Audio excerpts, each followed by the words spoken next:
Okay, now let's go to rule number 10, building projections over public streets. Okay, let's talk about buildings projecting into the road right of way. Pwede bang yung building mo lumalagpas ng property line and pumapasok na sa road right of way? Sabi road right of way, sidewalk, kalsada. Pwede ba yun? Surprisingly, the answer is yes. No, there are, well, not yes like all the time, yes, but yes, in some situations, this is actually permissible. Okay, there are specific instances, specific situations where this is allowed. So let's go over those situations. Let's start with, pwede ba yung foundation ng building lumalagpas ng property line and pumapasok na ng road right of way? The answer is there are two instances where this is actually allowed. So ito na yung dalawang instances na yun. First, if the road fronting the property is a national road or a public highway, the building code allows na yung footing is lumagpas, pumasok na ng national road, 300 millimeters, about 1 foot yung projection, allowed yan, provided that the footing is located at least 2.4 meters below grade. Okay, again, basta 2.4 meters below grade, the building code will allow you to project by at most 300 millimeters beyond the property line and into the highway. Okay? Second instance, hindi national road, hindi public highway, just a normal public street with a public sidewalk, and the foundation encroach. Yes, maximum allowable encroachment or yung lagpas is 500 millimeters beyond the property line and into the sidewalk, provided that this foundation or footing is at least 600 millimeters below grade. These are the two instances when the foundation may go beyond the property line. A quick note, all of these projections, kung lalagpas ka ng property line, dapat daw walang ma-obstruct na utility lines or service lines, kaya drainage, water supply pipes, etc.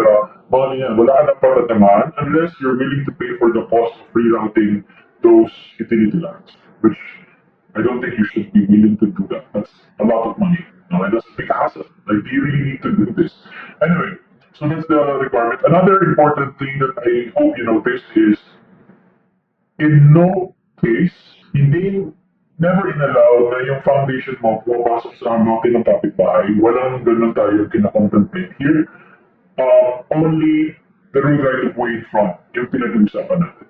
No? Walang sinabi ever na pwede yung footing mo umaabot sa kabilang natin. Only. Okay?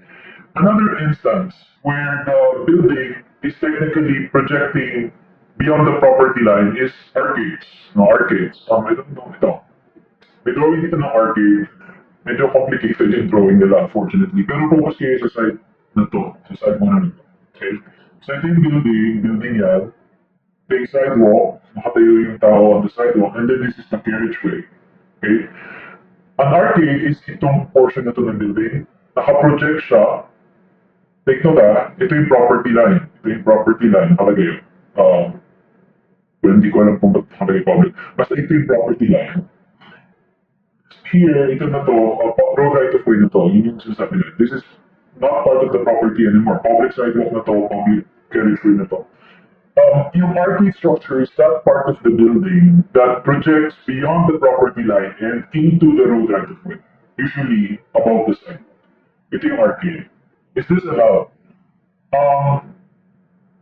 The answer is, if allowed by the LGU, that's the short answer. Kung i-allow ng local government unit, then yes, it's allowed. Kung hindi i-allow, then it's not allowed. That's the reason why you see some portions of the city where the buildings are arcaded. Like in Manila, pinaka-obvious yung recto, for example. Most of the sidewalks in recto are arcaded. But in other parts of the city, hindi siya allowed. Kasi it's up to the LGU. Depende na yun sa planning department nila, sa kanilang plans for the city, which parts are arcaded, which parts are not, which can be arcaded, etc. So it depends on the local regulations, okay? But in any case, kung i-allow man yan ng LGU, always maintain a headroom of 3 meters above the sidewalk. Ito yun.